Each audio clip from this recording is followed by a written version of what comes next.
অধ্যায় ৭ সম্পাদ্য ১ ত্রিভুজের ভূমি সংলগ্ন একটি কোণ ও অপর দিকে সমষ্টি দেওয়া আছে, ত্রিভুজটি আঁকো। অথবা এভাবে থাকতে পারে যে একটি ত্রিভুজের ভূমি a = 3 সেন্টিমিটার, ভূমি সংলগ্ন সূক্ষ্মকোণ ৪৫ ডিগ্রি, অপর দিকে সমষ্টি s দেওয়া আছে, ত্রিভুজটি আঁকতে হবে। তবে আমরা পরীক্ষাতে সবচেয়ে বেশিরভাগ মান দিয়ে দেওয়া থাকে, এই জন্য আমরা মান দিয়ে আঁকবো।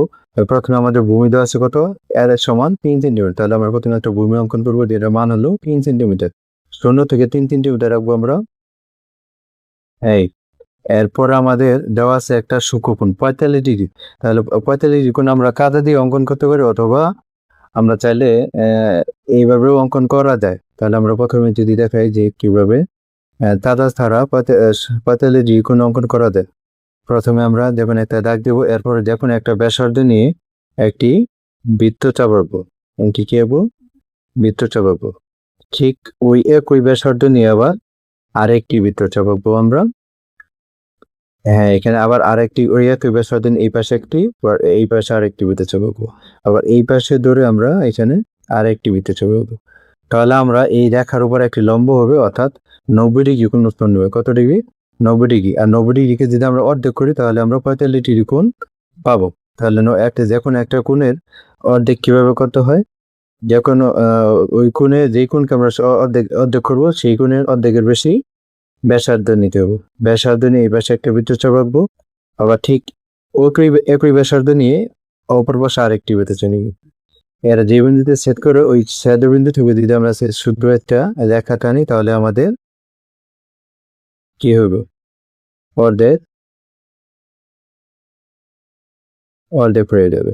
এই তাহলে এটাকে আমরা নাম দেবো এ, আর এটা কোণ আছে লিখি এক্স কোণ। এটা নাম হলো আমাদের এক্স কোণ, অর্থাৎ এই কোণটি হলো আমাদের ৪৫ ডিগ্রি কোণ। এবার দেওয়া আছে অপর দিবার সমষ্টি কত দেওয়া আছে, ৬ সেন্টিমিটার দেওয়া আছে। তাহলে আমরা এখানে আরেকটা বাহু নিতে হবে, এটার মান হলো ৬ সেন্টিমিটার। আমরা এখানে আঁকি ৬ সেন্টিমিটার। তো এটার নাম দেবো আমরা এস। এটুকু আমাদের দেওয়া আছে। তাহলে আমাদের বিশেষ নির্বাচন কি হবে? বিশেষ নির্বাচন হবে, মনে করি কোন ত্রিভুজের ভূমি a = 3 সেন্টিমিটার, ভূমি সংলগ্ন সূক্ষ্মকোণ x = ৪৫ ডিগ্রি এবং অপর দিকের সমষ্টি s = ৬ সেন্টিমিটার দেওয়া আছে, ত্রিভুজটি আঁকতে হবে। এটা হলো আমাদের বিশেষ নির্বাচন। এরপর আমরা অঙ্কনে চলে যাব। এখন আমরা অঙ্কনে চলে যাব। অঙ্কনের বিবরণ, প্রথমে আমরা যখন একটা রশ্মি নেব, যেটা নাম দেবো আমরা বিই। এখন একটা দেখুন মাপের একটা রশ্মি নেই, আমরা জানি রশ্মি এক প্রান্তে পি চিহ্ন থাকে, অপর প্রান্তে একটা প্রান্তে উঠবে থাকবে, তাহলে এটার নাম হলো রশ্মি। তাহলে আমরা কি নিব, একটা রশ্মি বি ই নেই। আর আমাদের আরেকটা জিনিস মনে রাখতে হবে, সেটা হলো আমরা যা অঙ্কন করব তাই আমরা লিখে ফেলবো সাথে সাথে। এতে আমাদের কি হবে, আমরা সহজেই না দেখে লিখতে পারবো পরীক্ষার হলে, আর সহজে মুখস্থ হয়ে যাবে। তাহলে কিভাবে আমরা করবো, তাহলে অঙ্কনের বিবরণ আমরা প্রথমে কি কাজটা করছি, যে কোনো রশ্মি বি নেই, তাহলে আমরা এটাই লিখবো যে কোনো রশ্মি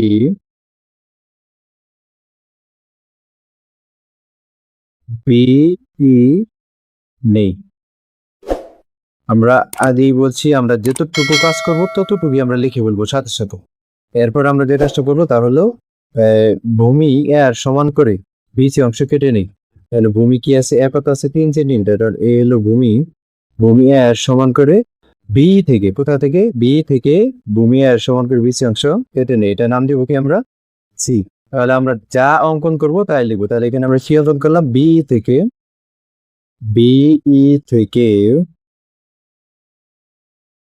ভূমি এর সমান করে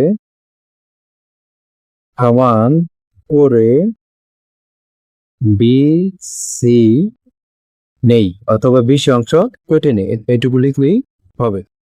এক্স এর সমান করে আমরা বিসি রাখার বিবিন্দুতে এক্স এর সমান করে সিবিএফ কোণা দিই। তাহলে আমরা এখানে ডাকটা দেবো এরকম করুন, সিবিএফ কোণ। এখানে যেহেতু এটা ৪৫ ডিগ্রি বলছি, তাহলে এখানে আমাদের এইটি সমান ব্যাসার্ধ নিয়ে আরেকটি বৃত্তচাপ আঁকতে হবে।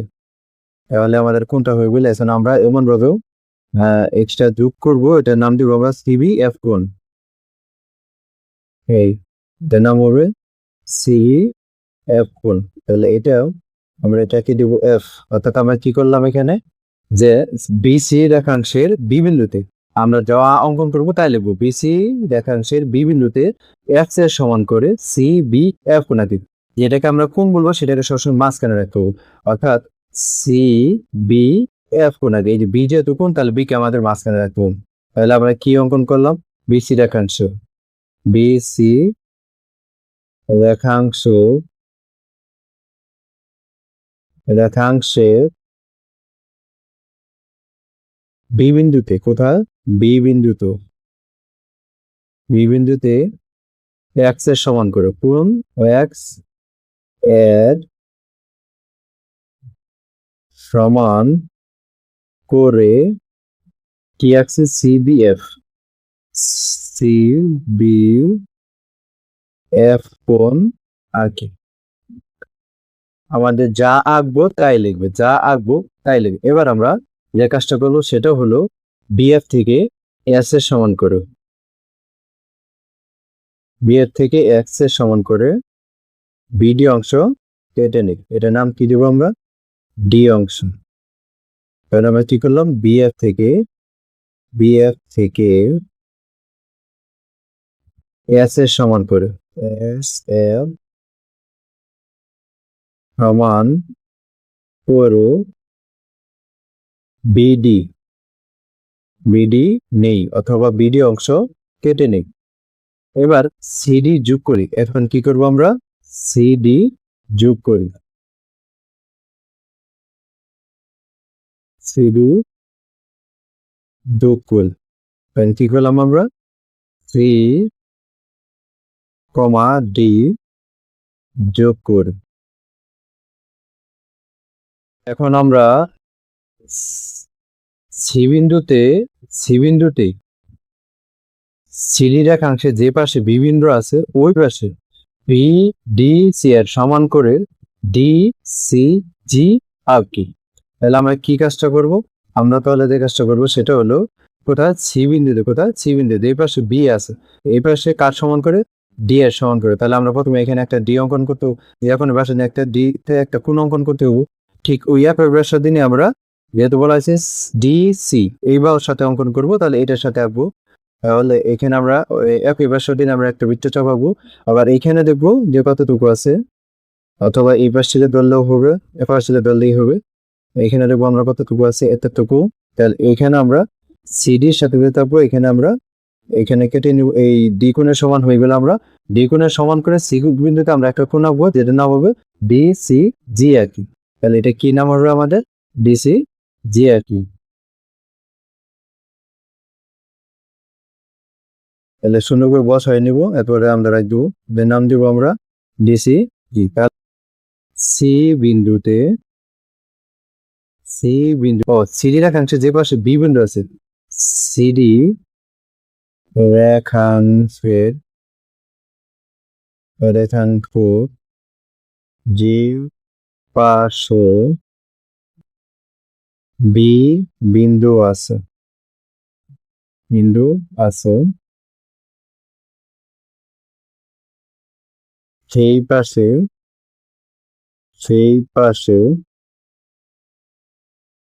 ওই পাশে বিডিসি কোণের সমান করে, বিডিসি এর সমান করো ডিসি। যেহেতু যে রেখার কথা বলবে ওই রেখার সাথে আমরা কেন বিসির সাথে আঁকলাম না, কারণ আমাদের বলা হয়েছে, কি বলা হয়েছে, ডি সি জি আঁকি। তাহলে এই যে এটাকে বলবো আমরা রেখা, এই রেখার সাথে যেহেতু আগে বলা হয়েছে এই জন্য এই রেখার সাথে আমরা এখানে আঁকবো এই কোণের সমান করে, অর্থাৎ ডিসি রেখার সাথে আঁকতে হবে ই ডি সি, এই কোণের সমান করে, ডি কোণের সমান করে, ডি কোণের সমান করে আঁকবো আমরা ডি সি জি। এই ডি সি জি আঁকবো, এই সিজি সিডি রেখার সাথে আমাদের কোনটা আঁকতে হবে, ডিসিজি আঁকি। সিজি রশ্মি বিডি কে এ বিন্দুতে সেট করে, কি বিন্দুতে সেট করে, এ বিন্দু। তাহলে আমরা কি লিখবো, সিজি রশ্মি বি ডি কিউ এ বিন্দুতে সেট করে তাহলে এই ত্রিভুজ এ বি সি উদ্দিষ্ট ত্রিভুজ। এবার যদি সম্পূর্ণ বলি তাহলে আমাদের হবে যে সাম্প্রদায়িক ত্রিভুজের ভূমি ও ভূমি সংলগ্ন একটি কোণ ও অপর দিকে সমষ্টি দেওয়া আছে ত্রিভুজটি আঁকতে হবে। অথবা একটি ত্রিভুজের ভূমি সেন্টিমিটার 3 সেন্টিমিটার ভূমি সংলগ্ন সূক্ষ্মকোণ 45 ডিগ্রি অপর দিকে সমষ্টি 1 সেন্টিমিটার দেওয়া আছে। তাহলে আমরা প্রথমে ভূমি 3 সেন্টিমিটার এরপর একটা কোণ এস অঙ্কন করছি যেটার মান হলো 45 ডিগ্রি এবং অপর দিকে সমষ্টি 6 সেন্টিমিটার নিচ্ছি যেটা হলো এস। এবার আমরা বিশেষ নির্বাচন নিতে হবে। তাহলে বিশেষ নির্বাচনটা আমাদের ছিল বিশেষ নির্বাচন মনে করি কোন ত্রিভুজের ভূমি 3 সেন্টিমিটার ভূমি সংলগ্ন সূক্ষ্মকোণ x ইকুয়াল কত 45 ডিগ্রি এবং অপর দিক বা সমষ্টি s ইকুয়াল 6 সেন্টিমিটার দেওয়া আছে ত্রিভুজটি আঁকতে হবে। এটা হলো আমাদের বিশেষ নির্বাচন। এরপর আছে আমাদের অঙ্কনের বিবরণ। অঙ্কনের বিবরণটা আমরা কিভাবে করছি যে আমরা যা আঁকছি তাই নিয়েছি। প্রথমে আমরা বি ই রশ্মি নিই। আচ্ছা এখানে আমরা একটা কথা বলি যে এখানে অনেক জায়গায় আমরা রশ্মি ব্যবহার করছি, অনেক জায়গায় রেখাংশ ব্যবহার করছি। তাহলে এই দুইটার ভিতরে পার্থক্যটা কি? এটা হলো আমাদের যে যদি একটা প্রান্তিক বিন্দু থাকে এবং একদিকে তীর চিহ্ন থাকে এটার নাম হলো রশ্মি, আর যদি দুদিকে প্রান্তিক বিন্দু থাকে এটার নাম হলো রেখাংশ। আশা করি বুঝতে পারছি। তার মানে এটার নাম হলো রশ্মি আর এটা হলো রেখাংশ। আশা করি এটুকু বোঝা গেছে। তাহলে আমরা প্রথমে আমরা কি বলছি যে দেখুন একটা রশ্মি নিছি যেটার নাম দিচ্ছি হলো বি। এই বি থেকে ভূমি আর সমান করে বিসি অংশের কাছে এই যে এটা হলো এ, ভূমি আর সমান করে বিসি অংশ কেটে নেই। এবার বিসি রেখাংশ, এই রেখাংশতে এটা রেখাংশ হয়ে গেছে। বিসি রেখাংশের বি বিন্দুতে কোথায়? বি বিন্দুতে এক্স কোণ এই এক্স এর সমান করে সিবিএফ আর কি, সিবিএফ এই যে বি যেহেতু মাঝখানে যে থাকবে সে হলো কোণ। তাহলে এই এক্স মানে কত ডিগ্রি? 45 ডিগ্রি কোণ আঁকি। কারণ বিএফ থেকে এই বিএফ থেকে এস এর সমান করে বিডি অংশ কেটে নেই বা বিডি নেই। এবার আর সিডি যোগ করি। এরপরে কি করছি আমরা? সিডি যোগ করি। এরপর কি আমরা কাজটা করছি এই সি বিন্দুতে সিডি রাখার বা ডিসি রাখার যে পাশে বি বিন্দু আছে এই যে সি বিন্দুতে সিডি রেখাংশ, সিডি রেখাংশ এখানে কিন্তু এটা রেখাংশ, যে পাশে বি বিন্দু আছে সেই পাশে বিডিসি এই কোণের সমান করে ডিসি ওই রেখার সাথে ডিসিজি আঁকি। এরপরে এই সিজি রশ্মি বিডিকে এ বিন্দুতে সেট করে, এই বিন্দুতে সেট করে। তাহলে ত্রিভুজ এবিসি এ বি সি উদ্দিষ্ট ত্রিভুজ। আশা করি সবাই বুঝতে পারবে।